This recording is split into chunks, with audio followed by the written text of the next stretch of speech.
Witajcie siostry i bracia. To, co tu zobaczycie, jest prawdziwym nagraniem z prawdziwej wojny. Prawdziwej wojny ASG, która odbyła się w Świętokrzyskim w lipcu 2025 roku. Wszystko, co tu widzicie, jest nagraniami i opiniami tych, którym udało się przeżyć tę wojnę na respa. Miłego oglądania.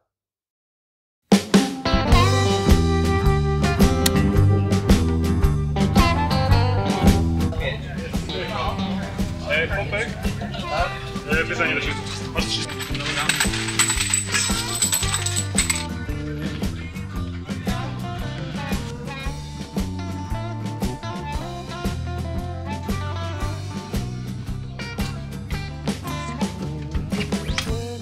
Zapraszam do malowania. To pachnie taki. Adrian? I'm one happy fella, I'm Jack Jones. I'm a full-grown man with all the right moves. I'm looking for a girl who can Pluton Charlie, RTO, pseudonim Whisky. Moim głównym zadaniem w drużynie jest łączność, komunikacja pomiędzy 00, innymi plutonami, łączność własna wewnątrz naszej drużyny oraz pilnowanie innych drużyn w plutonie. Jest imienie na literę W, więc przykładowo krzyczę, powiedzmy, że jest sobie tutaj jakiś gentleman, krzyczę sobie Sopot. Władysław. Super, wiemy, że to są nasi. A możemy zakazać Sosnowiec, bo będziemy strzelać od razu. Tak, tuba od orga, żeby była jasność. Jestem Pompson W05, jestem dowódcą sekcji wsparcia w naszej kompanii. Odkręcamy sobie nakręteczkę z tyłu, wyjmujemy sobie woreczek strunowy, w którym będzie klucz inbusowy i kulka. Przekładamy sobie tubę, otwieramy spust do góry i w środku ujrzymy śrubę inbusową, na której jest strzałka w prawo i oznacza kierunek kręcenia. To kręcimy w lewo. I trzeba ją przekręcić, wtedy odwracamy tubę. Kręcimy najpierw w jedną stronę, następnie zakręcamy zawór. Bierzemy kuleczkę, wkładamy ją do otworu w lufie, wyciągamy, wpychamy kulkę. Ja sobie to wszystko zapiszę. Dobra, to teraz ta prostsza tuba, czyli nasza? To ja może przedstawię, co? Jestem Gutenberg, szeregowy Gutenberg, Kamil Eł, znany również jako drukarz, ponieważ zajmuje się szponceniem tutaj pięknych wyrzutni wszelkiego typu oraz akcesoriów do replik ASG z druku 3D. Jeśli chodzi o tą tubę, zawleczka na sznurku, wyciągamy zawleczkę, łapiemy sobie, rozkładamy, podnosimy mechaniczny, wciskamy guzik i gotowe. Jest boom i leci. Wciskamy, składamy, Dobra, my chcemy zostawiamy. tą drugą wersję. Ile ich mamy? Natomiast z tych tub mamy tylko 3. Jasne.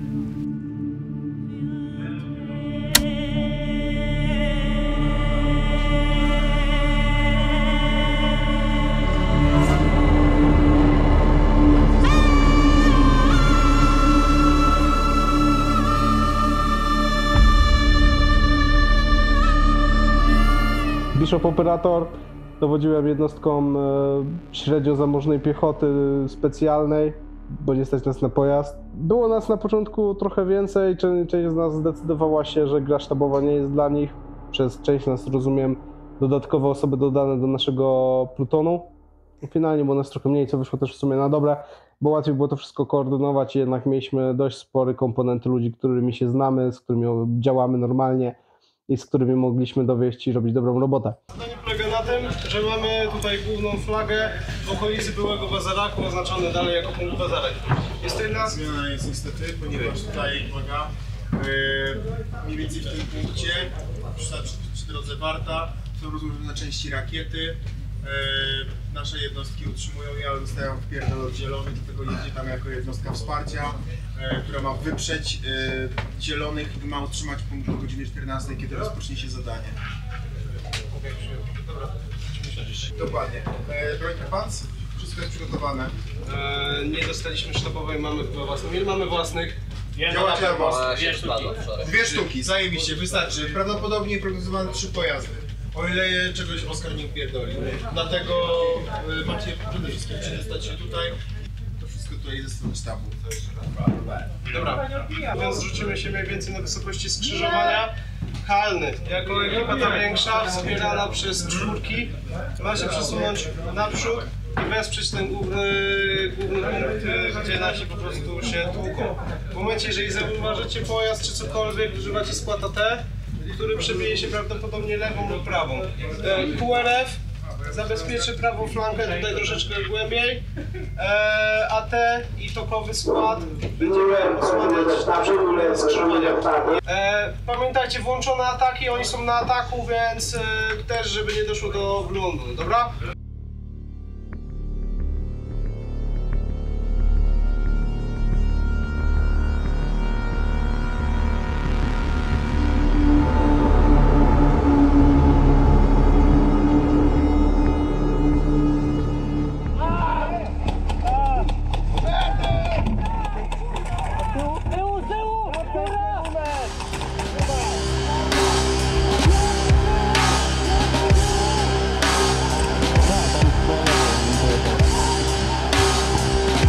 Cześć, tutaj młodszy podporucznik Biszkopt senior.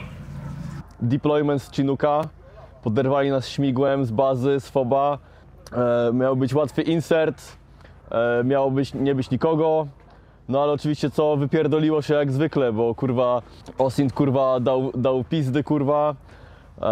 No po raz kolejny, ja po prostu nie wiem kto tam jest w tym sztabie generalnie.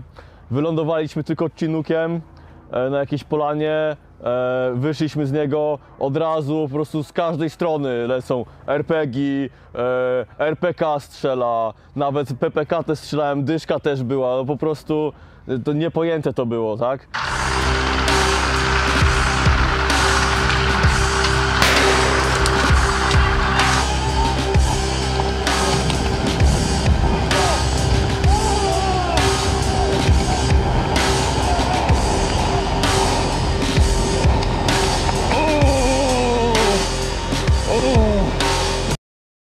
Zobaczyliśmy po swojej prawej stronie po prostu taki gigantyczny nasyp ziemi, jakby ktoś gdzieś kopał ziemię i ją gdzieś musiał wyrzucić w innym miejscu, to tak jakby to zrobił dokładnie właśnie. No i tam posprintowaliśmy, tak? W momencie jak już dobiegliśmy do tego nasypu, okazało się, że na plecach za innym nasypem był przeciwnik.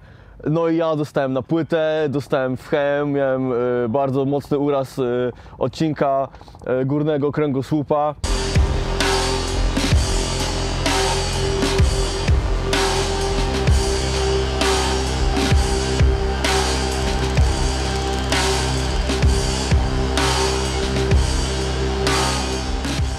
Niestety, ponieśliśmy już straty przy samym lądowaniu. Utworzyliśmy obronę kołową, zlokalizowaliśmy kierunki prowadzonego ognia przez przeciwnika i ruszyliśmy tak naprawdę do ataku. LZ było zabezpieczone, przeorganizowaliśmy się i ruszyliśmy w kierunku prawdopodobnego miejsca pierwszej rakiety, pierwszej części rakiety. Błażej! Situationship. Błażej! Na razie nic nie wiem ze sztabu. Błażej i Hubert. Weźcie tutaj i ustawcie drona. Kabel do anteny wydaje się spoko, ale dalej nie... A, tu jest powerbank, dalej nie widzę gdzie to leci. Nie, powerbanka nie musi. ASG! Brawo! Kto wygra? Czerwoni! Kto? Czerwoni! Kurwa! Czerwoni! Do boju! Niech ta tropka zapi! Zwierzęta! ASG, kurwa! Nie, to jest naleśnik stary. Hubert! Ja!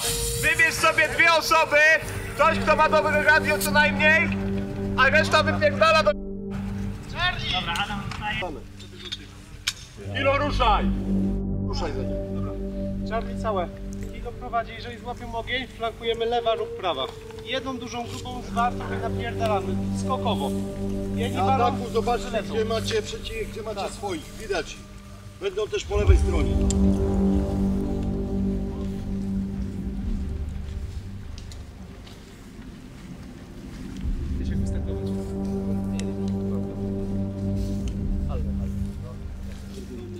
Jeszcze raz. I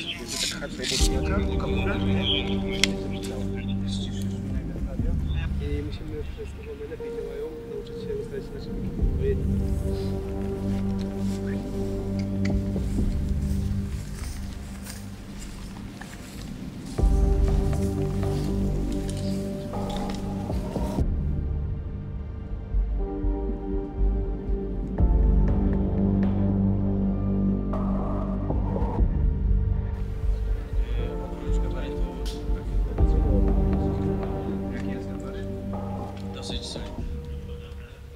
Pamiętajcie, 0 piwo w lesie. Tam mamy kontakt, bo jeszcze trzymaj już, dobra?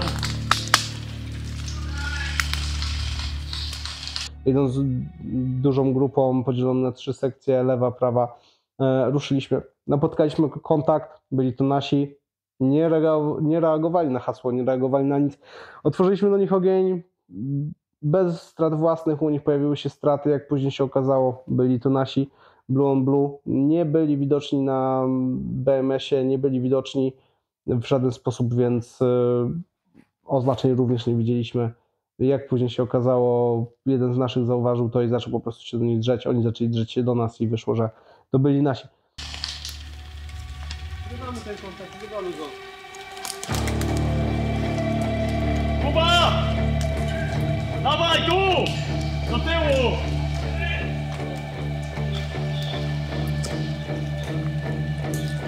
Panowie! Do lewej! Prawy lewo! Prawy lewo! Tak potrzebnie jedzie do nabity! Panowie! Połowa się przemieszcza! Do lewej strony! Do lewej! Do lewej! Do lewej! Dawaj Błażejowi, dawaj Błażejowi. Adrian, krok w lewo. Czekaj, stój! Czekaj. Potwierdźcie, czy to czerwoni. Potwierdźcie, czy to nasi. Na wprost nas są nasi, na wprost nas... Nasi? Prawni. Tak, to czerwoni, wszystko to czerwoni. Dobra, dawaj. Czerwoni. Tu, wszystko. Dobra, i chowamy.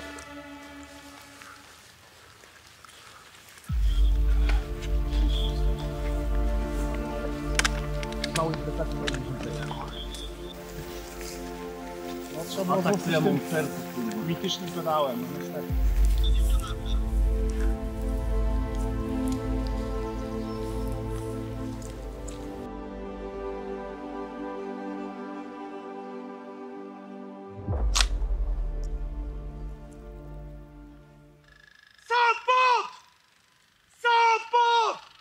Nie będą słyszeć, nie jak nikoja.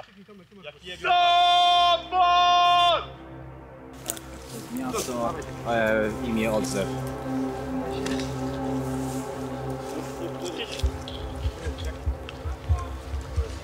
Sopot czy nie?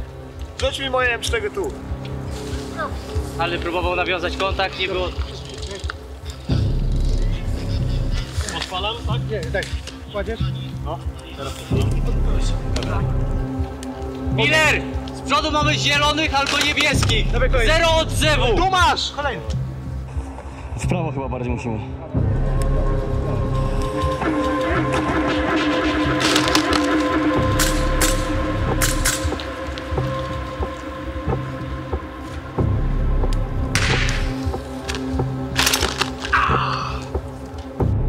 Za blisko? Dobra.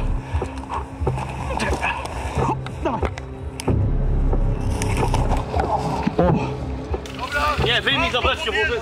Auto podjeżdża, auto! Sapi. Łapko go. No do kraju, schowajcie się!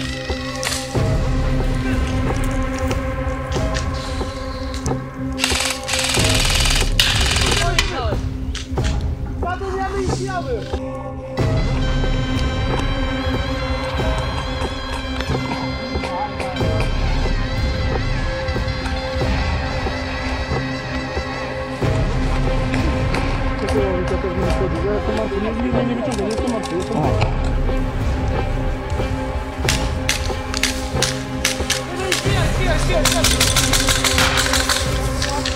To jest bardzo.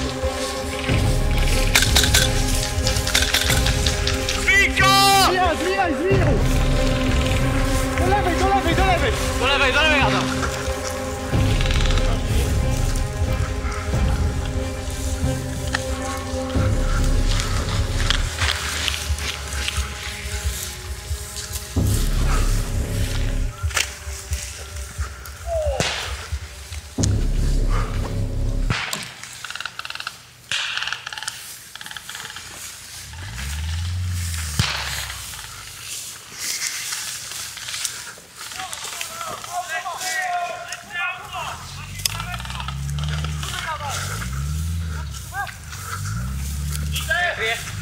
Nie zdolni go, Tydu. To jest ich?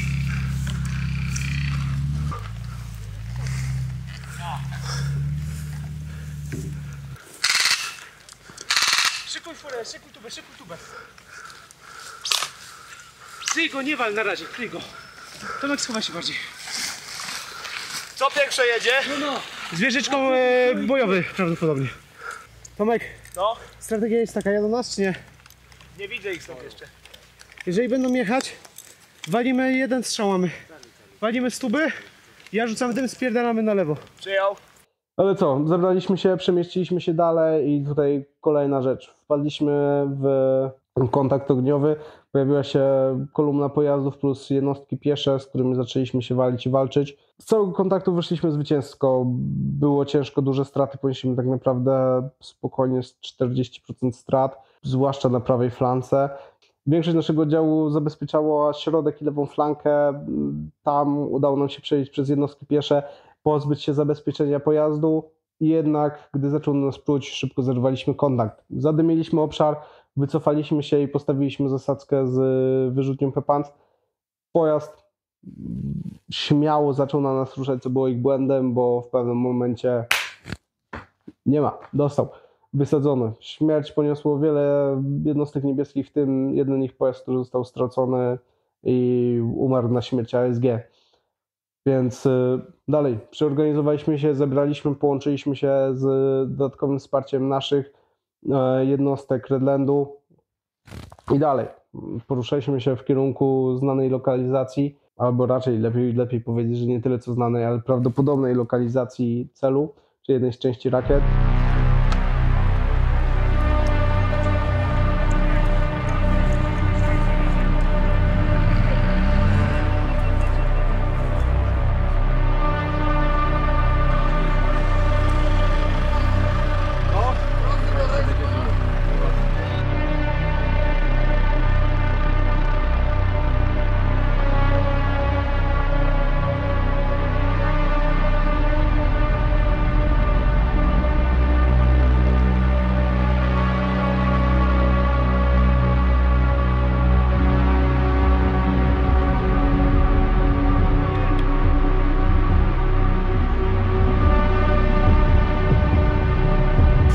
Jest obligatoryjna, bo oni nas będą nie po prostu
Dobrze, blisko, daleko?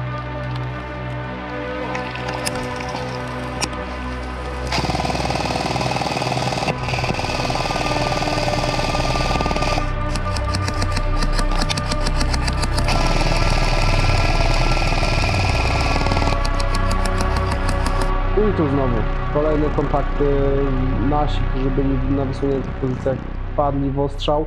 My jako oddział akurat w tym momencie tyłowy, rozstawiliśmy moździerz, zaczęliśmy walić na moździerzem, żeby przede wszystkim niekoniecznie tyle, co wykończyć jak najwięcej jednostek przeciwnika, bo był to skraj zasięgu, ale wyizolować kierunek, wokół którego mogli się poruszać, więc musieli uderzać na nich linowo, nie mogli flankować, bo jeżeli by się ruszyli chociaż o 5-10 metrów bliżej naszej pozycji,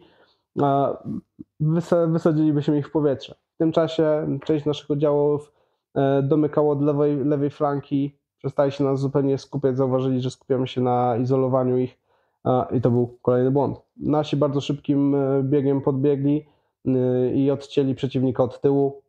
Kolejne zwycięstwo, pozostałe resztki wroga, ale my też ponieśliśmy bardzo duże straty, bo wróg miał przewagę.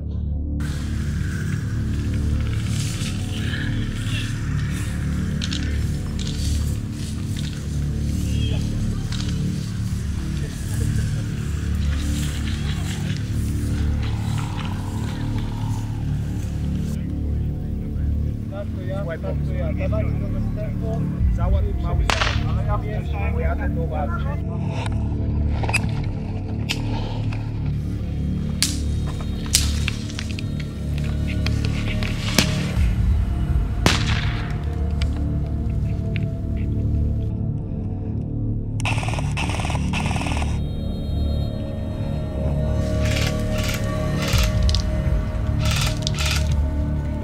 Nie wiem, zaporowy waliłem.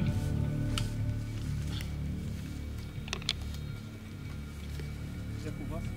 O, minus? Mamy go jednak. Tak, tak, tak.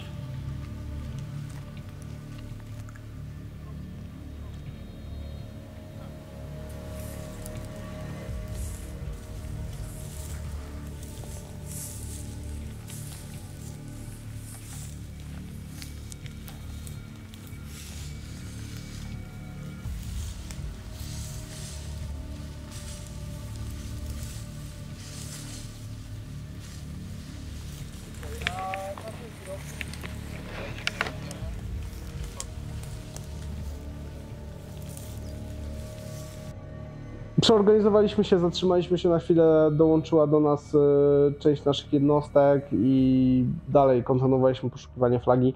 Kontynuowaliśmy nie flagi, tylko rakiety. Jednemu oddziałowi udało się ją zlokalizować, jak najszybciej ruszyliśmy, żeby to zabezpieczyć. Część naszego oddziału, dodatkowych osób od nas podłączonych, ruszyło na lewą flankę, żeby ją zabezpieczyć i odciąć tak naprawdę wroga. Niestety wszyscy polegli, ale dali nam dość czasu, żebyśmy mogli przejąć tą rakietę i z nią się wycofać.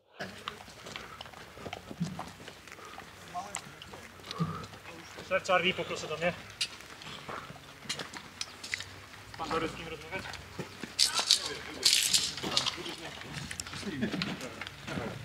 Jeszcze jeden Charlie, pomek. Słuchajcie, znacie tę drogę, która tutaj jest? Trzeba zjechać stara. Niech ustawią pineskę na ataku, mniej więcej gdzie ona była, bo ja nie widziałem, żeby to zrobili. Jest mniej więcej, ale te stare takie nieduże. Ja widziałem taki kurwa tak, bo z 10 minut temu nadawali, że dron jest nad rakietą.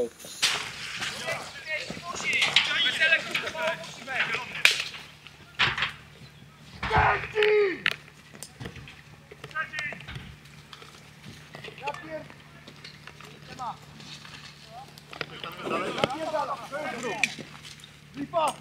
Lipa, mamy droga, 80 metrów. Dobra, zrywamy. Macie! Przyjechał oddział zmotoryzowany, wrzuciliśmy rakietę do nich i wycofaliśmy się. Oni się wycofali z tą rakietą. My wycofaliśmy się w głąb terenu, przegrupowaliśmy się, weszło uzupełnienia Charlie do nas i mieliśmy znowu tak naprawdę praktycznie kompletny komponent.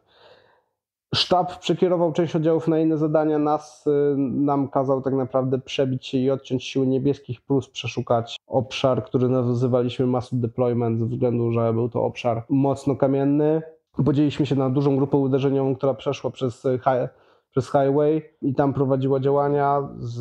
Zostawiliśmy dwie czujki przy drodze, z czego jedna była czujką z DMR-ą i miała po prostu obserwować okolice i ruchy przeciwnika, a druga była PPAMS, aby zablokować ewentualne ruchy pojazdów przeciwnika i ułatwić działania poszukiwawcze naszym oddziałom.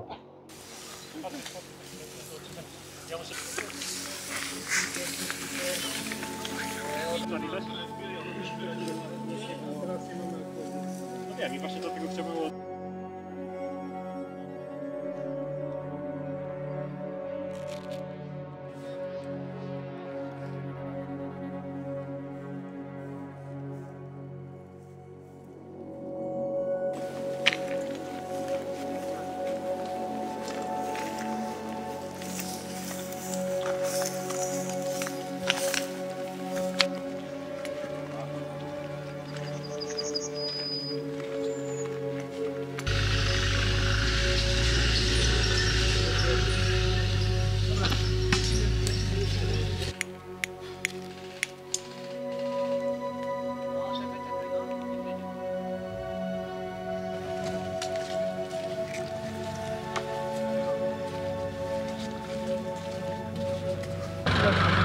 Ej, wy jesteście Charlie? Tak! Wyszło?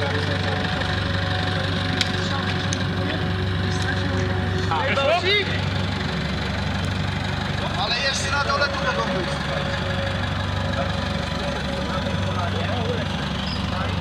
Tak.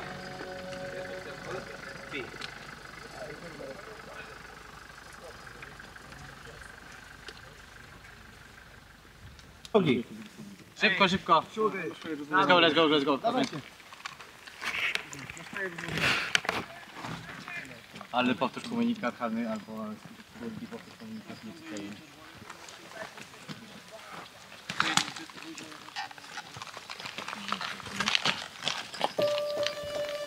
Przyjąłem.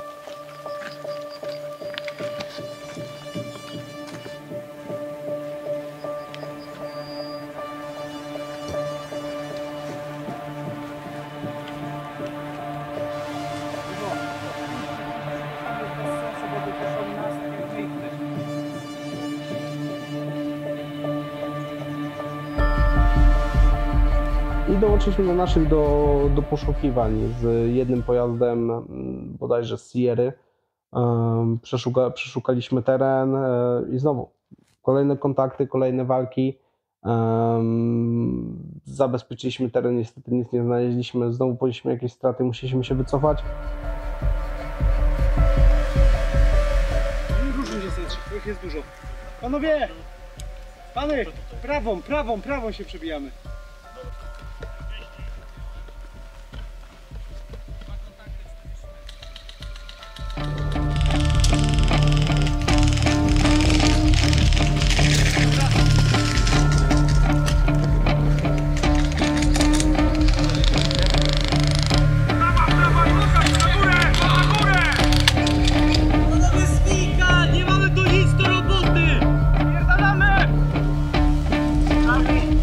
Jest nieoperacyjne już.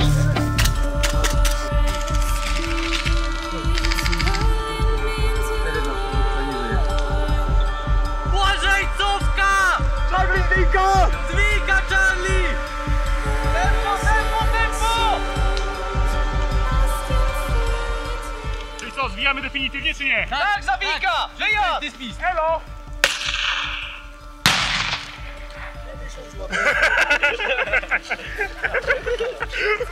Dobra, panowie, full focus jeszcze. Podoba mi się to. Tomek, przyjmujesz dowodzenie? Adrian przyjmuje dowodzenie, on ma Dobra. sytuację w opodzie. Szybko na mnie. Więc tak, małe teamy operacyjne, takie same jak działały. QRF prowadzisz, idziesz do Whisky 04, ja ci pokażę już gdzie to jest. Tok do Wanawę, tok do Wanawę. Odstęp od siebie, uważajcie przy highwayu. Pilnowanie drogi lewej, prawej, standardowe procedury.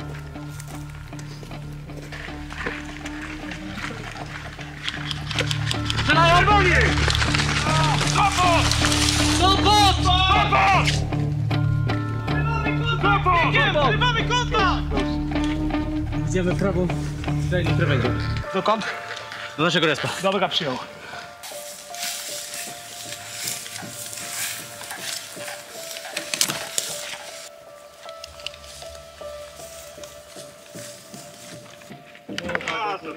Nie uniosę. Boże, 500 kilo. Rangersi biegną za. A jego, jeszcze, no nie, a tu 300. Czekaj, mam wolny grot. Wypierdalaj, chciałeś być za! Dobra, powiedziałem, że jak wszyscy będą biec, to ja też. Dobra, to wszyscy wypierdalają. A ja wam powiem, że mam to w dupie, biegnijcie sobie. A tam gdzie to krętowisko będzie stało i będzie. Przemek, a powiesz coś śmiesznego?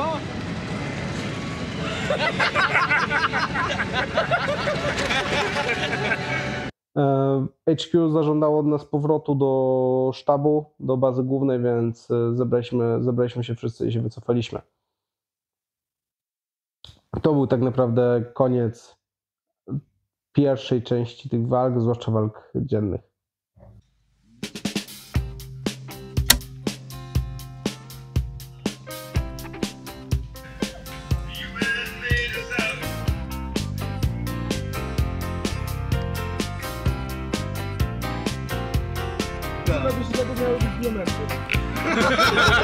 Od nowa żołnierz! Ale ciężko się z pełnymi portkami robi.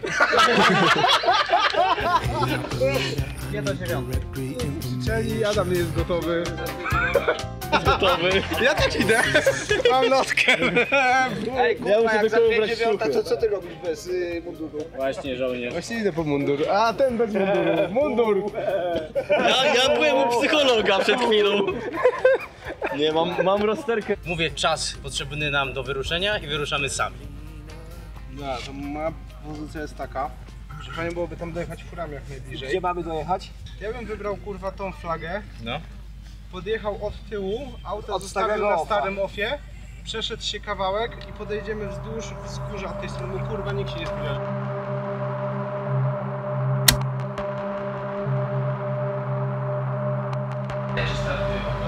Desant zielonych do dużo kontaktów. Dobra, potrzebujemy na 02. 00, pytanie jeszcze startuje. Dron tu 00. Potrzebny jest podgląd Przez highway na pomarańczową. na pomarańczową flagę.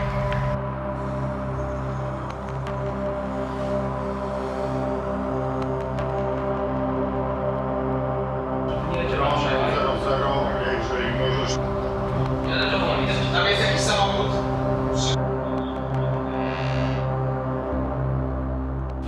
Właśnie Oskar przejął tą flagę, więc możecie wejść na czysto. Dobra.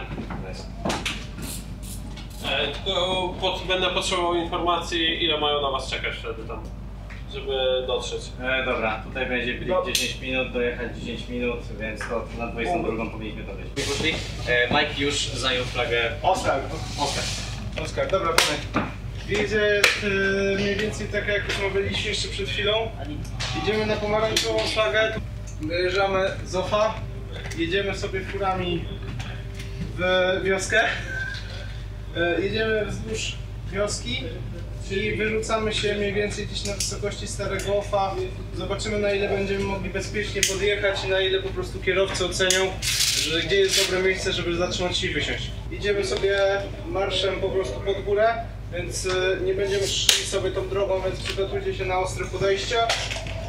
Rozstawiamy się na górze Sfela, wbijamy na punkt i w tej okolicy mniej więcej, tu jak pokazuje palcem, celem jest Adrianek.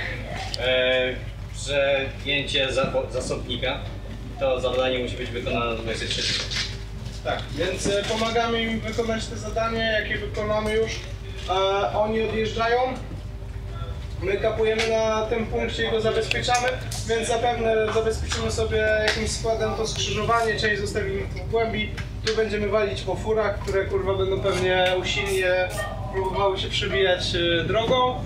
W momencie jak nam powiedzą, że możemy stamtąd spierdalać, to spierdalamy i możliwe, że połączymy się bodajże z Majkiem albo z którymś z teamem, który operuje w nocy. 21:35, więc... To musimy wypierdalać, bo powiedzieliśmy, że 22 będziemy na punkcie. Dobra, czy wszystko jest? Dobra, jedziemy do autek.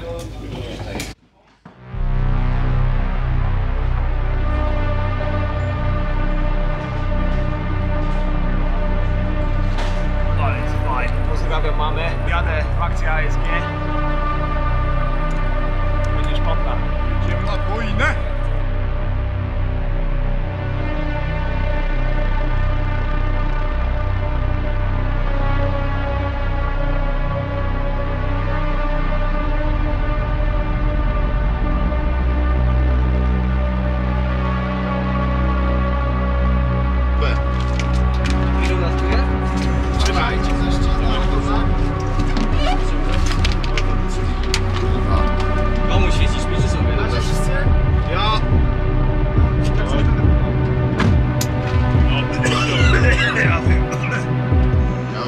Pierdolę. Tak, oprzy ściąć.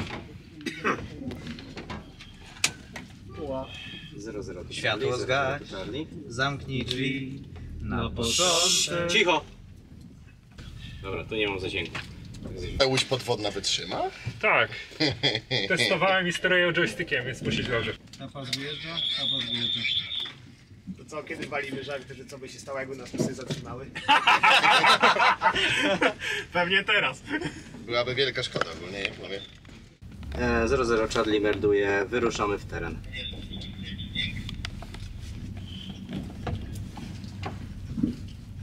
Czuję ten klimat tego.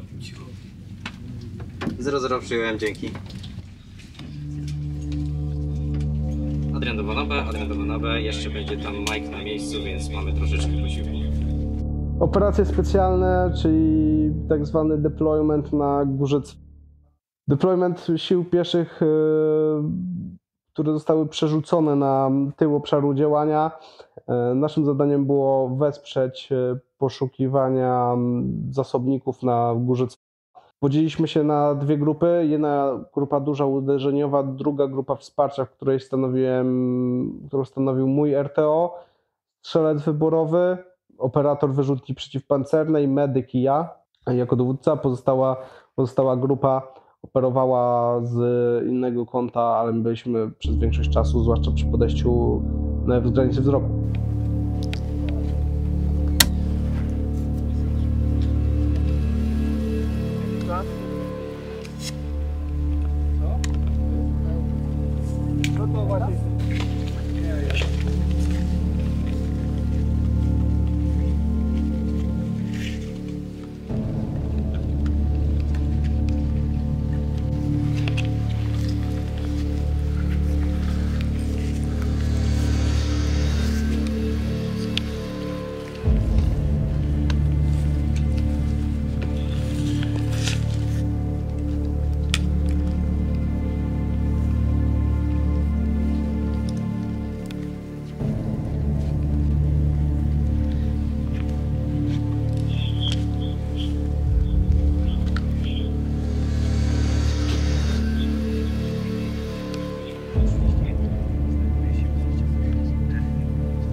Podeszliśmy pod górę, podeszliśmy pieszo.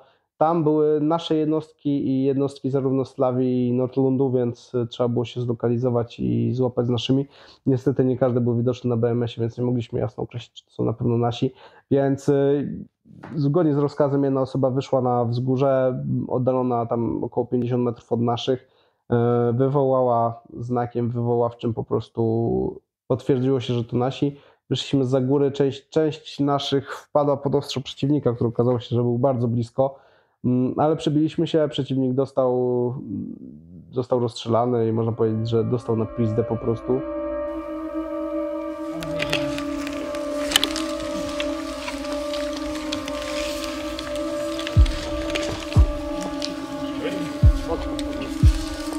Uwaga, szybko za nami!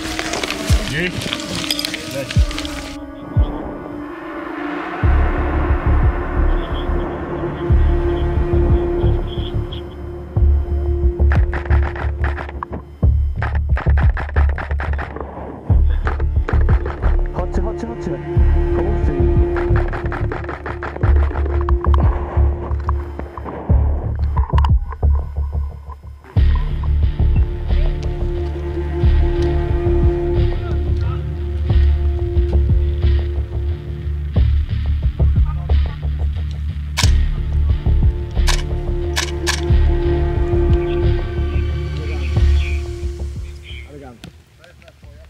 Nie, to jest enemy. Dobra, panowie, potrzebuję 4 osoby, które pójdą tutaj do dołu, będą manewrować po pierwsze moździerze oraz pomogą Romeo, tak jak w Fireteam, a reszta pilnuje tutaj. Może być też szpica, żeby wyciągnąć drogę. Pompek! Weźmiesz swoich chłopaków tutaj na dół? Jasne. Bierz swoich chłopaków, idź tutaj na lewo, 30 metrów masz swoich, 70 metrów masz wrogów. My rozstawiamy artylerię? Tak, oni rozstawiają artylerię i gumaty. Oni czy my? Kasia, czy ten wóz po prawej jest nasz? Tam nie jest nasz, ten jest zemerka przeciwnika, która nie chce się zdjąć, mimo że została. No. Dajcie lawa! Ten po prawej nie jest nasz. To chodź tu. Dawaj. I ty Waśku, masz zadanie specjalne? Ściągaj plecak, chodź do mnie. QRF-y. 1, 2. Kamil, masz kurwa tubę. Tak. Nabita. Nabita, rozbrajam.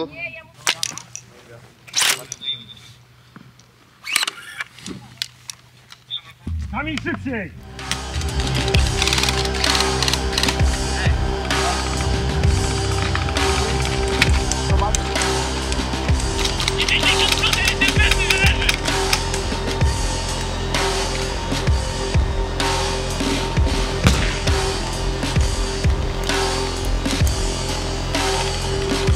Tak.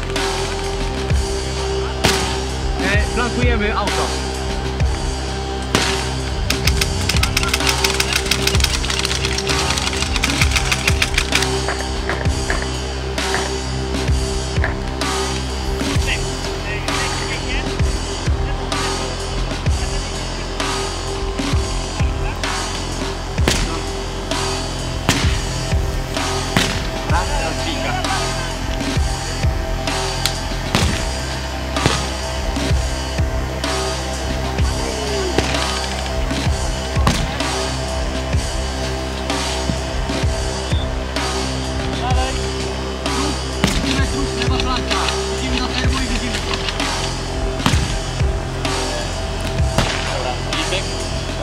Uwaga, puszczamy dym!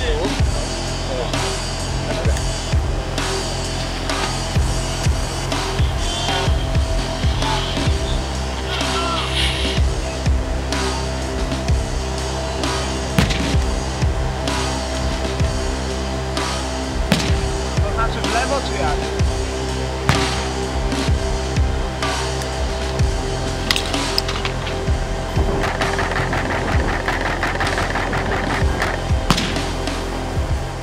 Ja nazywam się Gaugan.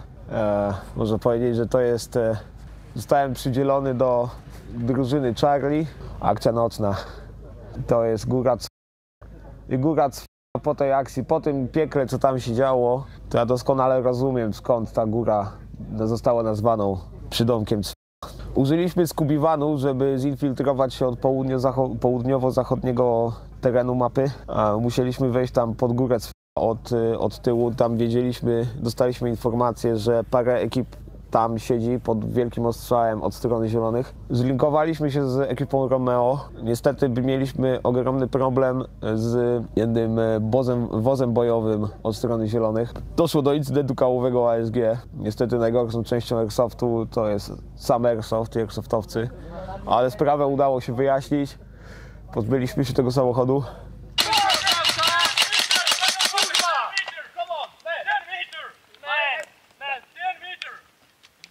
To byłby inwalid, kurwa, nie inwalid. Kolejna fura. Nie, to jest dalej ta sama. Jak kurwa nie nudzi.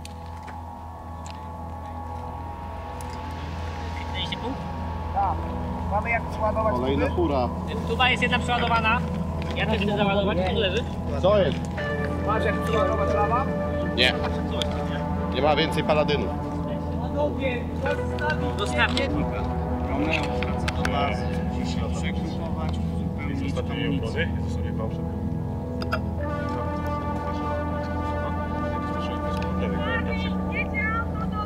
Dobra, dobra. Jak od lewej nas wezmą, to jest wyjebanie kurwa.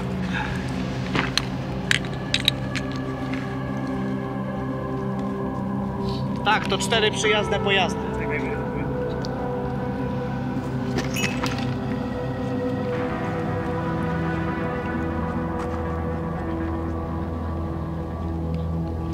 Okay, you're in game. Yes. The red light is on. Okay, off. Hubert nie żyje. Na tych do AT! Ale my mamy tutaj medyka z innego zespołu. Niech Wojtek zostanie z wami. Więc skanuj ze mną na termo i podchodzimy pomału. Masz stazę chociaż? Kolego, wyjmij stazę. Mam 4. Dobra, ty, jego czapnę kurwa i tak. Tam mam jakiś... jest jakaś termika przede mną, tak spierdalajcie. Dobra, spadł, łataj go.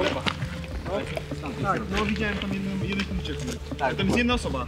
Możliwe, że to jest snajper, możliwe, że to jest 0-0. Ja nie mam RTO. Nie masz, w ogóle nie masz kontaktu z tym? Nie, ja jestem zespołem Papa. Niech się do nas kontaktują przez Papę. Jako trup widziałem tam kilka ruchów na grani. Na wprost jak ta droga idzie. Charlie rozmawia z QE. Czy macie kogokolwiek jakiś termo, czy... Wstrzymaj się, bo ogarniamy sytuację. Przyznam, że jest spory burdel. Ktoś sprawdził tutaj ten teren za skrani. Będziemy sukcesywnie meldować o rozwoju sytuacji. Jak przyjąłeś? Przyjąłem. Punkt mamy zabezpieczony, są z nami 4 przyjazne pojazdy. Którą grań sprawdzić? Czekamy na rozwój zadań. Pompek, idziesz z nimi i obserwujecie prawą stronę. Tutaj mamy zabezpieczony teren. Tam jest reflektor, który był przed waszymi autami. Prawdopodobnie jest jakiś tam pojazd. Poczekaj, nie ustaliliśmy to ja już jaki. będę wychodził. Tu widziałem ruch na grani. Tutaj. Dobra, już ci mówię. Prawdopodobnie stamtąd 3 naszych zdjęć. W tym mnie. U góry nic nie widzę na termo. Na prawo przechodzę też nic nie widzę. Przechodzę bardziej na chwilę obecną.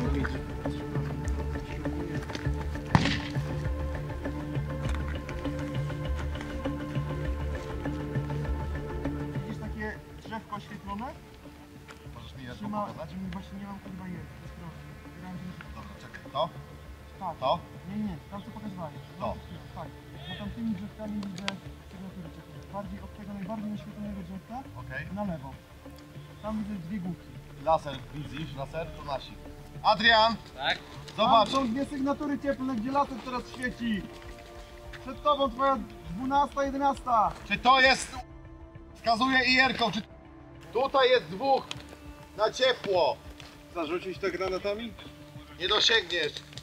Ja nie dosięgnę. 150 metrów. Czy ten przed nami nie żyje? To przed nami. Góra, wyżej. Żyjesz? Lampkę włącz jak ranny.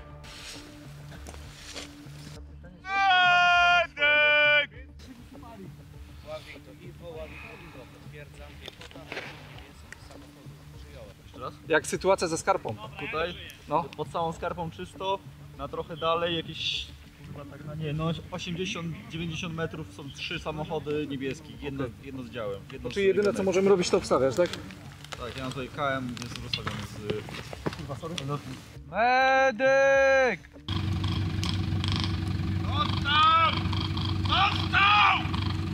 Dostałem, kurwa! Gdzie jesteś? Dostałem, kurwa! No, this guy. Jebany dostałem, kurwa! That's Camille. Gdzie jesteś?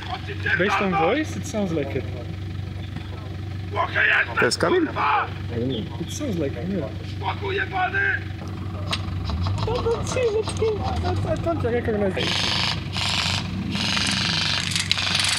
What the fuck?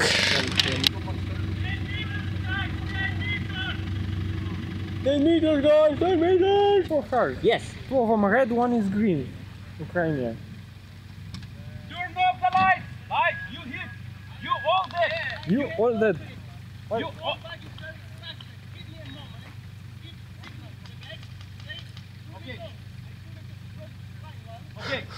Na teren wjechało zarówno nasze pojazdy z jednej strony, jak i 4 pojazdy przeciwnika, które zabezpieczyły swój perymetr i zaczęły walić się z naszymi. My, aby jak najszybciej ich unieszkodliwić, przekierowaliśmy się pod pozycję ostrzału moździerzowego. My jako oddział zabezpieczenia obserwowaliśmy ich cały czas, potwierdzając, że to są na pewno nasi. Tak samo lewa flanka zabezpieczająca, potwierdziliśmy laserem przeciwników, potwierdziliśmy naszych. Połączyliśmy się bodajże z Majkiem, który był jednostką specjalną zmotoryzowaną. Nasze chłopaki piesze plus oni podeszły pod pojazdy. Dodatkowo, aby odciąć, znowu tak jak przy poprzedniej sytuacji, wykorzystaliśmy artylerię. która wybuchała pod samymi pojazdami, nie pozwalając spiesznąć się po prostu piechocie, więc i co? Zmusiliśmy pojazdy przeciwnika do wycofania się, ale jednocześnie z podkierunków, z którym się wspinaliśmy, pojawiły się siły wroga, również piesze. My, będąc na skraju, zostaliśmy zauważeni, gdyż było widać lasery kierujące się w naszej okolicy. Jednak dzięki temu, że tak naprawdę każdy z nas miał na sobie dodatkowy kamuflaż i mogliśmy się przyczaić, nie zostaliśmy tak naprawdę zauważeni. Przeciwnik nas nie złapał, ale wiedział mniej więcej w kierunku, na którym jesteśmy. Musieliśmy się przemieścić, tak naprawdę wywalczyć swoją pozycję. Wycofaliśmy się, chcieliśmy stworzyć zasadzkę na przeciwnika, ale jednak siły wroga były zbyt duże. Zaczęły się również na nas kierować z drugiego kierunku. Wszedł ogromny harmider, problem. Każdy tak naprawdę zaczął walczyć troszeczkę pod siebie o swoje przeżycie.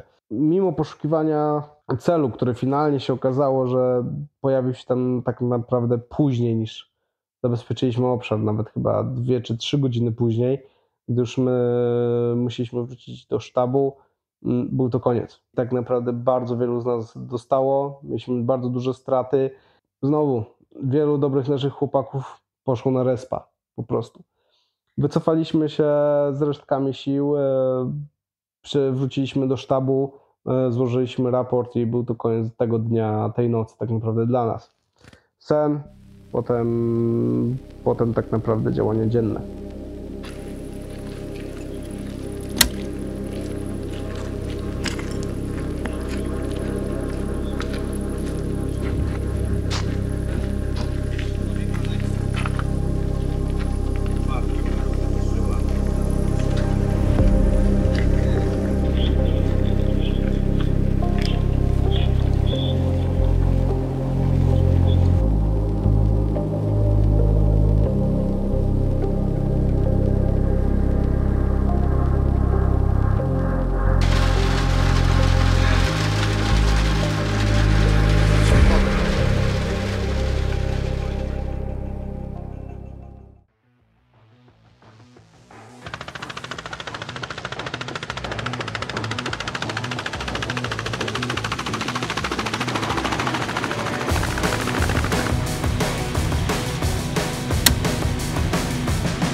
Jestem Błażej, a.k.a. Benedykt 2115.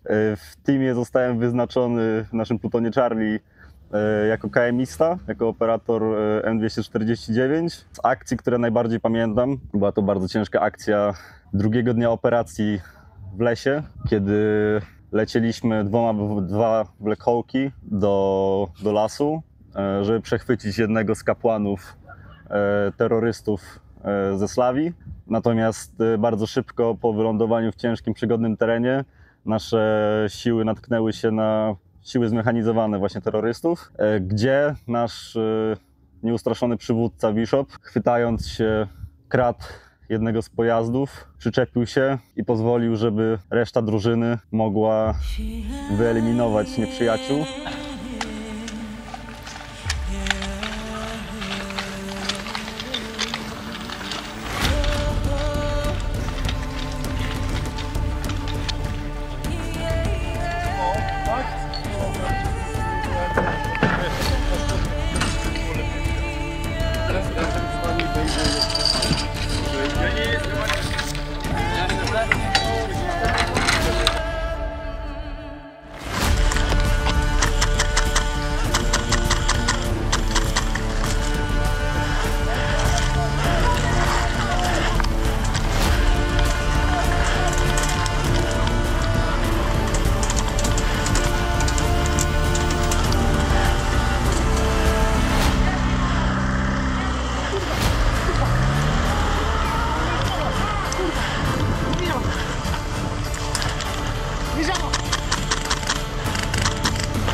Szukaj się!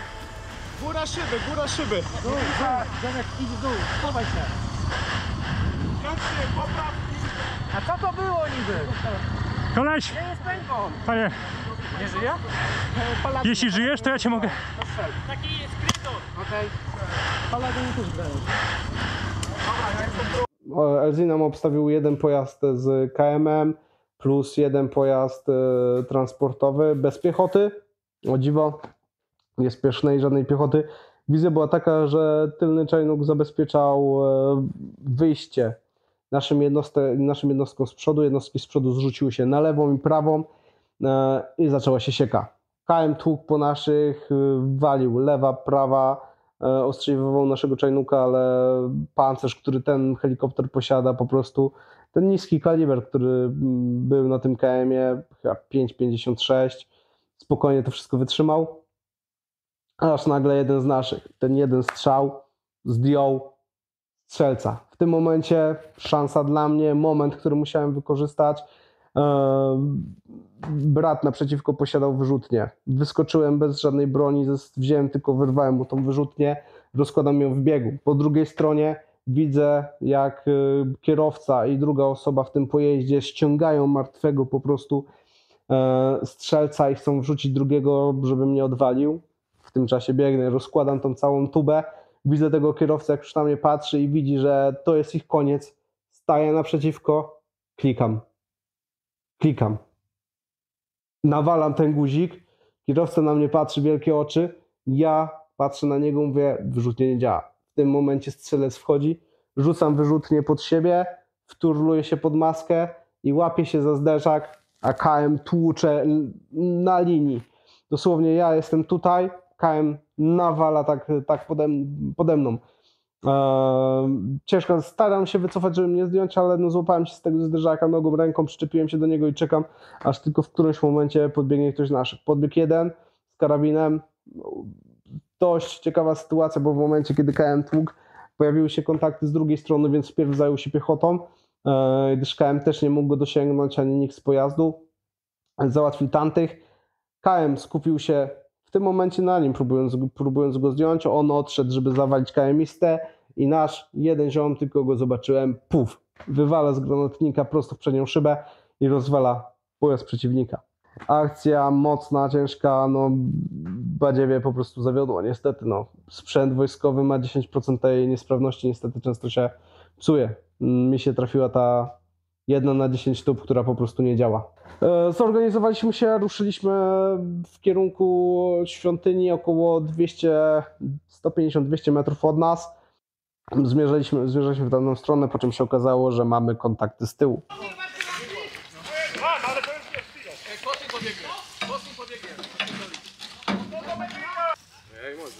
Dobra, Mosiesz! Mosiesz! Gdzie tego medyka trzeba? Gdzie medyka? Mosiesz! Idę. Charlie tył! Z przodu masz zielone auto. Tak. Zolo! Rozstawcie perymetr na północy. Tylko jedno auto. Idę! Tu! Charlie, tu! Charlie względem kierunku jazdy na prawą stronę. Dobra. Punkt jest w tamtą stronę. Czekaj! Punkt jest w tamtą stronę około 100 metrów. Wysuńcie się tak z 50 do przodu, może będzie go widać. Dobra. Dobra, pany. A potem zdziwiony, że ja do niego podjąłem.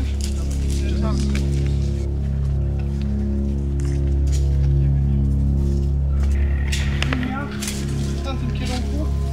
Punkt gdzieś jest tam prawdopodobnie. Mamy mieć go na skraju zasięgu ich i naszych.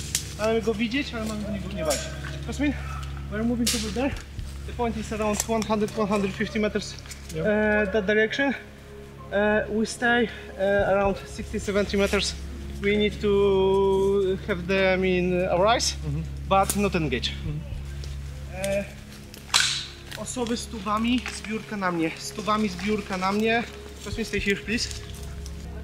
Gimiki, no nie? Masz swój granatnik? Tak, ale wyładowany. Chodź do mnie.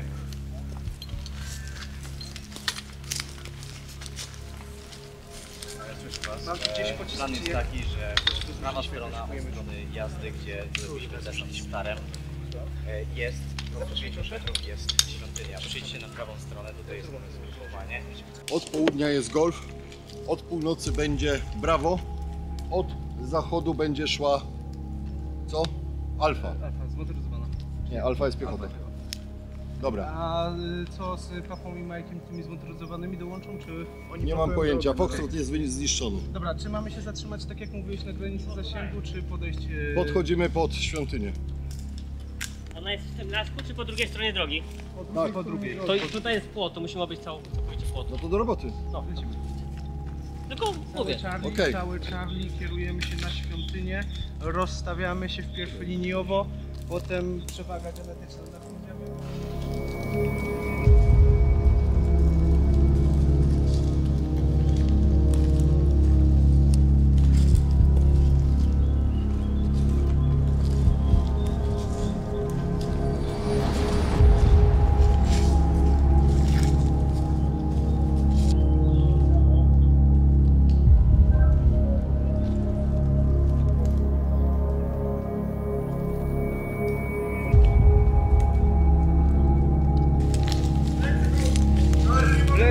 Plecy w dół!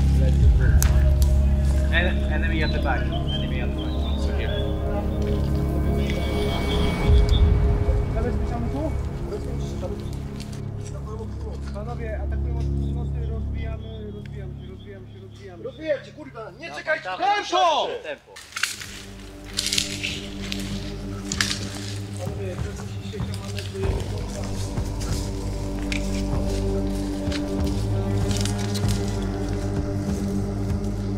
Odsyła.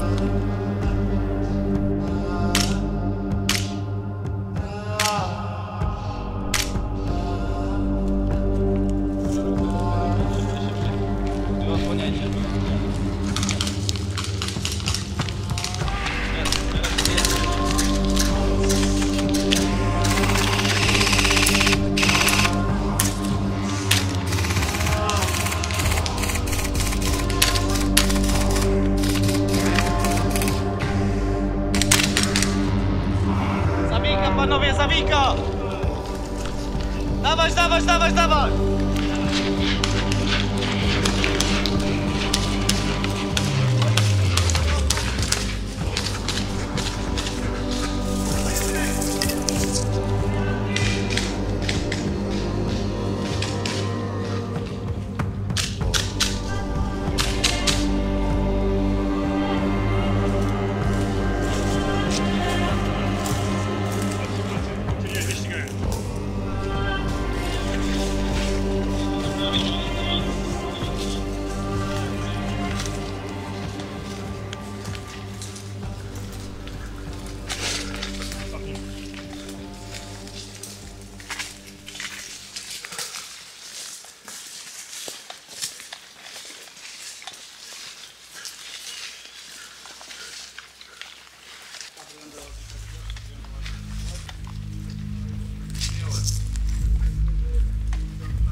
Linię formować!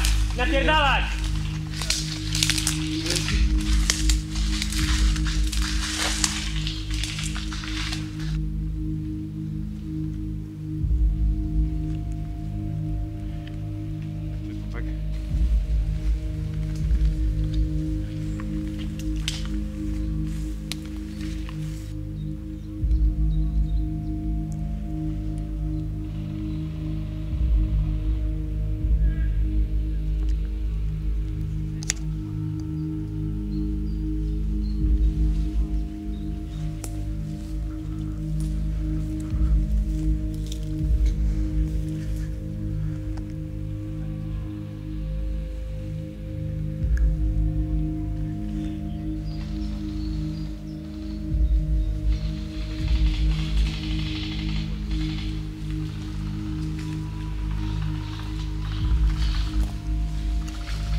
Wpierw złapaliśmy, zabezpieczyliśmy obszar operacji dla naszych, ostrzelaliśmy się z przeciwnikiem, po czym doszło do tego, że przeciwnik się zatrzymał, wycofał, a my ruszyliśmy po prostu dalej w kierunku świątyni, żeby jak najszybciej się tam przebić. I tu Wietnam. Teren bardzo gęsty, ciężki, gdzie nasi tak naprawdę tłukli się na bliskie odległości. My musieliśmy też wejść w kontakty z przeciwnikami, których zabezpieczaliśmy obszar z tyłu.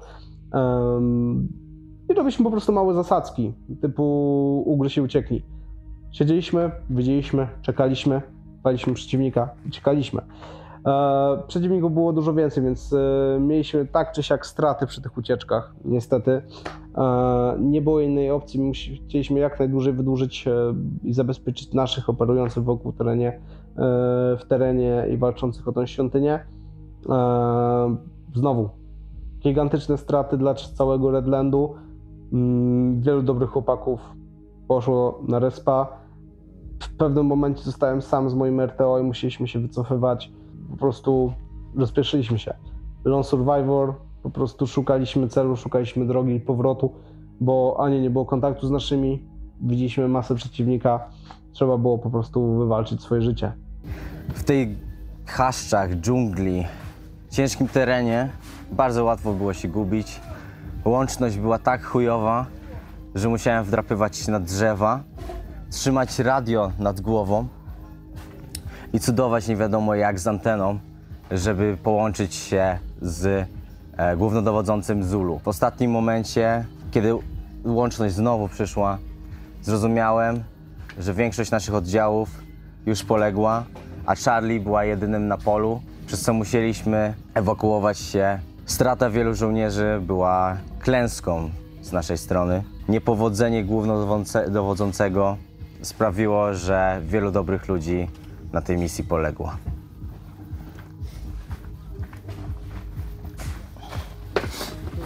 Nie będę dalej opowiadać o tej misji, bo tragedia, którą przeżyło lub nie przeżyło wielu z nas, dotknęła nie tylko żołnierzy, ale i też bliskich. Wojna to nie przelewki. Nawet na kulki. Taki cichy. Co ten start taki cichy? Dolali oleju. Dawaj.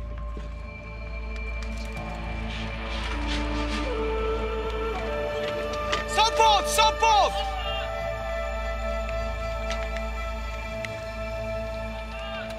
Sopot! Ostatnia nasza akcja w czasie tego deploymentu, dłuższa.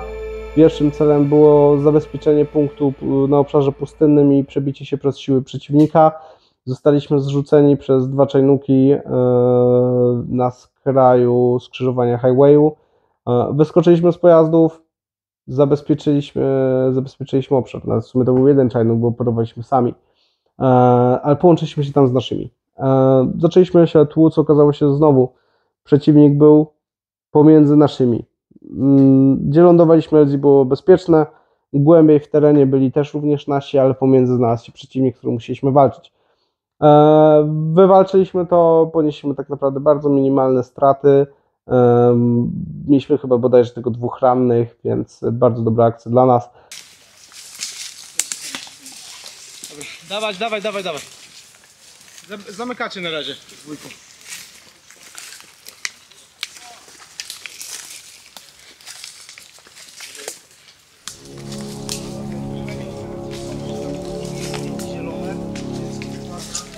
Uwaga na przeciwników. Sopot! Sopot! Sopot! Co odpowiadają? Parę osób do lewej! Kosmin, cover the left, cover the left. Go left, gang!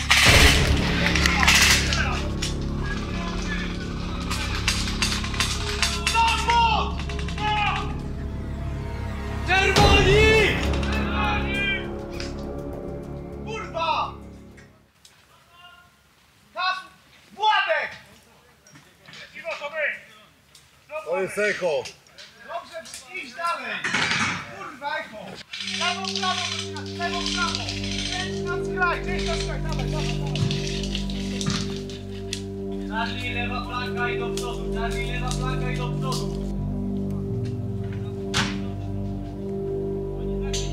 To właśnie możliwe. Nie odpowiadają na hasło. Tak. No, oni zaczęli pierwsi. Skontaktuj się z nimi na Zaczęli pierwsi, nie odpowiadają na hasło. Panowie, potrzebujemy wsparcia tutaj w dole kamieniołomu.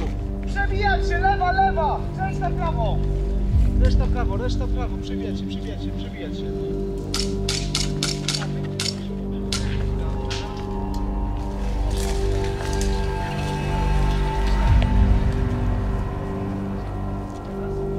Dalej cel jest ten sam, wzgórze przed nami, na naszej 11. Musi być przejęte. Nim przepychamy się, zabezpieczamy obszar i przejmujemy punkt. Tak? Dobra, pchamy, lecimy.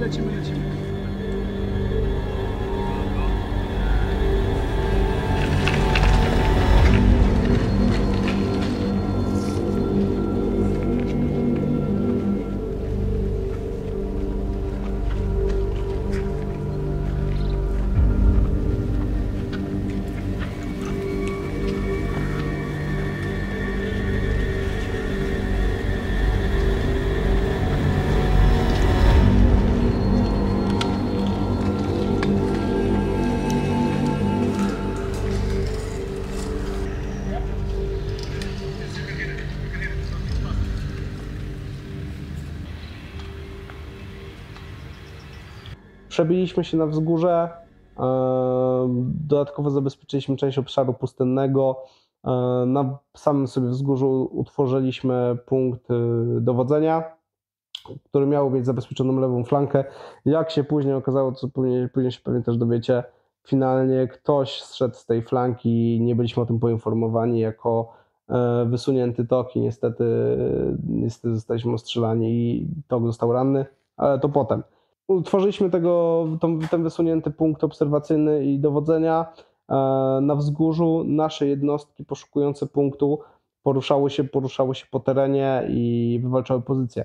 Przyleciał dron, który nas wsparł rozpoznaniem i wizją zarówno termalną, jak i klasyczną, więc ułatwione było zlokalizowanie celu i zlokalizowanie przeciwników.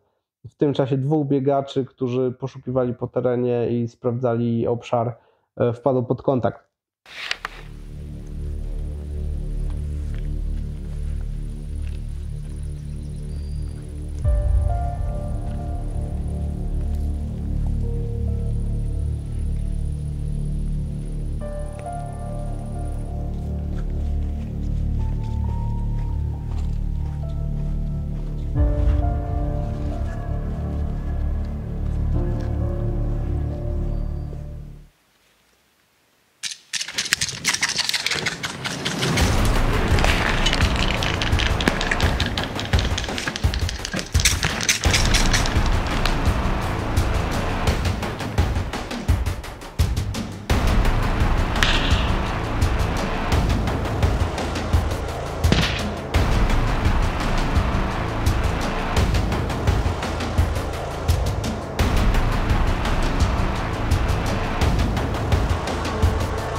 Część naszych stwierdziła, że wyciągnie znowu moździerz, akurat w tej sytuacji to było bezsensowne, o czym też mówiliśmy. Niestety parcie na to, żeby z tego powalić, było zbyt duże i chęć wykorzystania tego sprzętu. Po pierwszym strzale na szczęście podjęli decyzję, że jednak rezygnują i ruszyli do ataku. Dzięki wsparciu z drona udało się bardzo fajnie to skoordynować wszystko i my, mając tą wizję po prostu z naszej pozycji, dodatkowo mając wizję z drona, a oni mając informacje od nas, przebili się, zabezpieczyli punkt, przejęliśmy go i był tak naprawdę nasz. Akcja już tak naprawdę samego przejęcia była dość prosta i bezpieczna, aż pojawiły się siły Slawii, które docięły nas z jednej flanki, a Nordlund walczył z nami z drugiej flanki. Slawia w nas wjechała tylko przez to, że po prostu straciliśmy tą czujkę, która zmieniła swoją pozycję. Niestety tu ponieśliśmy straty przez brak zorganizowania w Redlandzie. Były to osoby niepodległe mi, ale jednak połączyły się z nami i nie dostaliśmy tej informacji.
Ile tam jest jeszcze pirotechniki? Kulki, 1 gram. Okay. Sprawdź jeszcze górną kieszeń.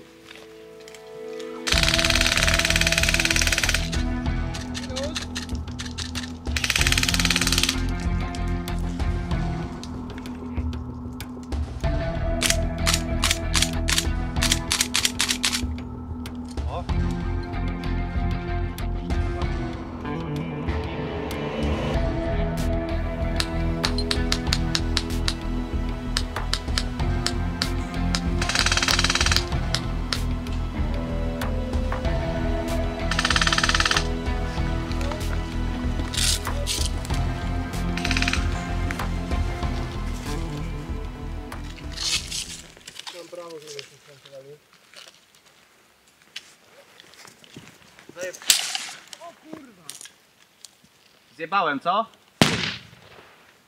Dam ci zasłonę dymną, dobra?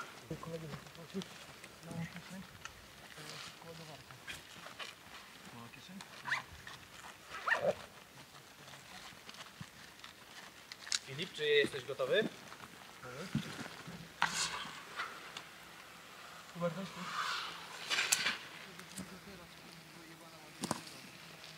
Na tego zakładam.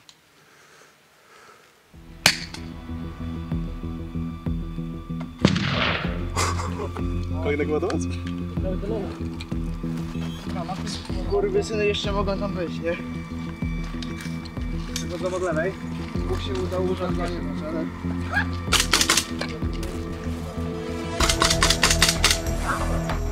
Lewą pracują.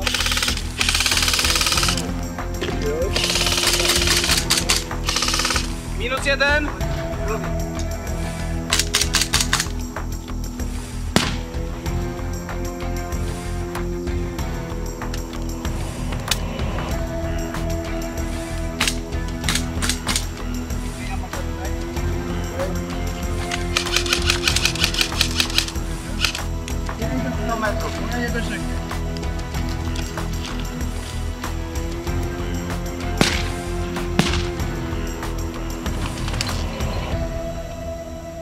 Dobra, panowie, trzeba się odbić na punkcie, kto ma kartę. Ja. To idź się szybko odbij. Już jest odbity. Czego odbijaliśmy? Jest odbity? Dobra, ja nie byłem. Obszar został zabezpieczony, potwierdzonym. My wycofaliśmy rannych, w tym nas odbili i przetransportowali nas do polowego punktu medycznego, na którym spędziliśmy około 45 minut, aby wszystkie rany zagoić i móc wrócić do operacyjności. Jebem mu tak z tego wybuchu, bo to przed ryjem i się schował, już się nie wychylał. Ławik słyszy dźwięki wojny i się wkurwia, bawić się wojny, no. Bo Ławik ma filtory. Nie wystarczy, kurwa, że ja mam już filtory. słuch uszkodzony i nie chcę więcej. No to załóż filtory, Pamiętaj, na wojny, że- chyba jesteś w strefie wojny. Ja już Oczekuję. jestem dobrym chłopakiem, który poszedł na respa.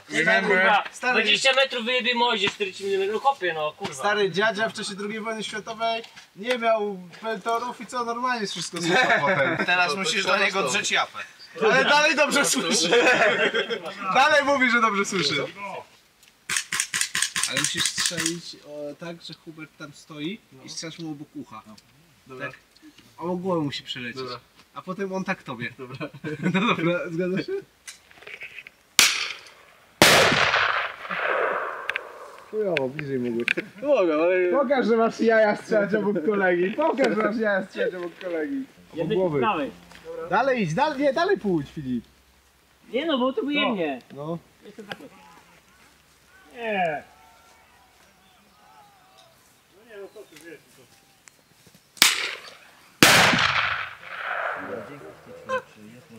Zajebiste to. Wróciliśmy do akcji, już tak naprawdę końcowy okres deploymentu.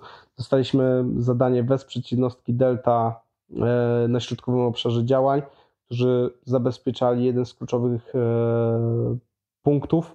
W międzyczasie, poruszając się, przejęliśmy jeszcze jedną pozycję, potwierdzając to przez naszego inżyniera.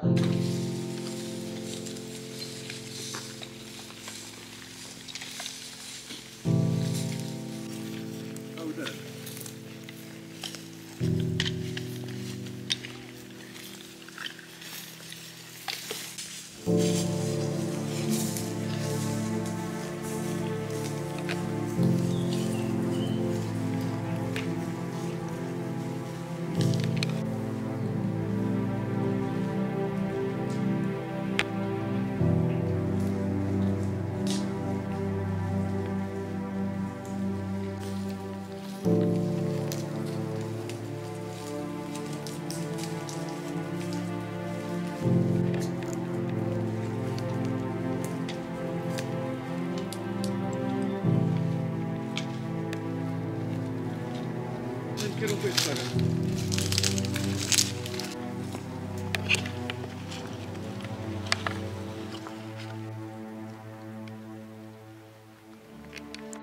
I tu nagle droga. 2 czajnuki Nordlundu. My wszyscy gleba, leżymy na trawie, pod krzakami, pod wszystkim, czekając, po prostu patrząc, co się wydarzy. Nikt nas na szczęście nie zauważył. Siły Nordlundu przeruszały w kierunku delty. Upewniliśmy się na ataku i wszystko się potwierdziło. Na punkcie delta, Nordlund i my. Szybka organizacja, szybka zmiana strategii i utworzenie tyraliery, podział na sekcje i ruszenie jako docięcie w kleszczach. Nasze siły przemieszczały się dynamicznie, czekaliśmy tylko aż delta zwiąże się z Nordlundem w ogniu. Poinformowaliśmy ich o tym, więc byli na to gotowi.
Walka się rozpoczęła, strzały, wszystko było słychać, a my w pewnym momencie ustawiliśmy się. Ze mną wtedy był akurat mój RTO i kawałek ode mnie był to był mój KM-ista, część oddziałów ruszyła docinając ich bardziej na L-kę i tu z naszej trójki KM-ista rozpoczął tą całą akcję. Nagle tylko słyszę i co? I przeciągłe ała! Przeciwnik dostał, zdjęty. KM-ista zaczął wiązać ludzi ogniem. My w tym czasie docinaliśmy z jego pozycji przeciwników. Pierwsza osoba, RTO, zacinka, karabinek mu się zaciął, musiał przodować, przejąłem obszar, 3 kule w gościa, przeciwnik padł. Przeciwnik był w amoku, bo jednocześnie tłukł się na przodzie, myślał, że my to jesteśmy my, więc też nie był do końca tego w ogóle świadomy. Wszczęliśmy do niego znaki potwierdzające, nie odpowiadał, nie wiedział. My się tłukliśmy jako ten skład dowodzenia. Przeciwnik był w takich kleszczach, że tak naprawdę poniósł sromotną klęskę. Zabezpieczyliśmy obszar, pomogliśmy delcie, ponieśliśmy tak naprawdę praktycznie zerowe straty. Albo mieliśmy paru rannych, ale straty były bliskie zeru. I co? Nagle kontakt ze sztabu. Sztab, gdzie jesteście na Exfilu? Ja mówię, pomagaliśmy delcie. Exfil za 3 minuty, odlatujemy bez was, jeżeli nie wrócicie. I był co? Mogadiszu run. Trzeba było biec szybko do Exfilu, pobiegliśmy delta, na szczęście chwilę nas poczekali, wszyscy wpakowaliśmy się na helkę i wycofaliśmy się do sztabu. To był koniec naszego deploymentu ASG. Jako ta średnio zamożna piechota dowieźliśmy, bo jednak nie jesteśmy zmotoryzowani. I tyle. Kończymy PAF, drugą edycję.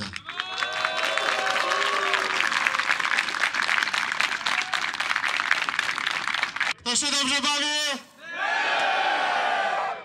A teraz ekipa organizacyjna. Dobrze się bawiliście? Dobrze.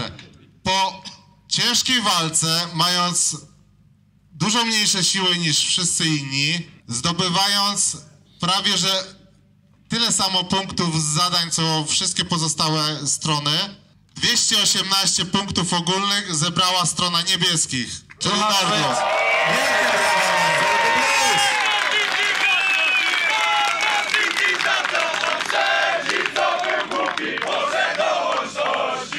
Drugie miejsce zajęła strona zielonych. The Greens!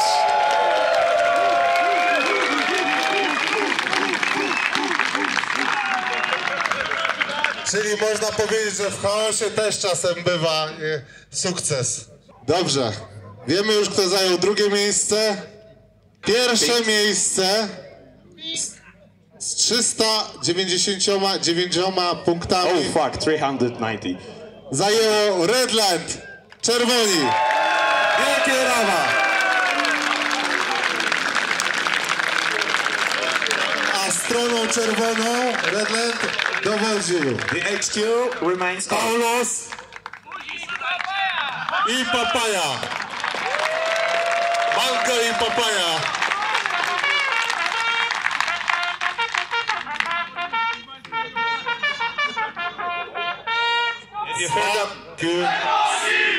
Silver Wings.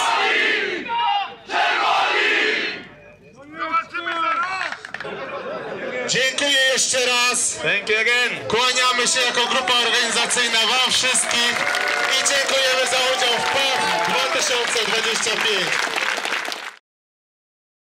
Siostry i bracia, mam wielką nadzieję, że czy ja, czy chłopaki, czy Jezus, który tak naprawdę włożył masę pracy, żeby zmontować ten materiał i też nagrań, który z nami latał cały czas jako press, nie latał w białej kamizelce, tylko wajbował razem z nami. Dowieźliśmy dla was fajny kawał, który jest fajnym wspomnieniem z tej imprezy. Jeżeli mogliśmy z wami wymieniać ogień, walczyć gdzieś, czy to w ramię, czy po drugiej stronie lufy, dzięki. Event z mojej strony na pewno na przyszły rok. Uwielbiam ten teren, uwielbiam tę organizację dalej. Misja Afganistan jest w serduszku i mam nadzieję, że kiedyś wrócimy w ten obszar i znowu bierzemy te łachmany Afgańczyków i po prostu będziemy więcej larpować niż się strzelać. LPAF jest innym rodzajem imprezy, która też dowodzi, która też daje nam masę zabawy, która pozwala nam przez te 2 dni po prostu zmienić się i przeżyć ten deployment ASG. Dzięki, że to oglądaliście. Mam nadzieję, że do zobaczenia na PAF-ie za rok. Zostawcie suba, lajka, dzwoneczek jak zawsze. I co? Do zobaczenia na polu bitwy.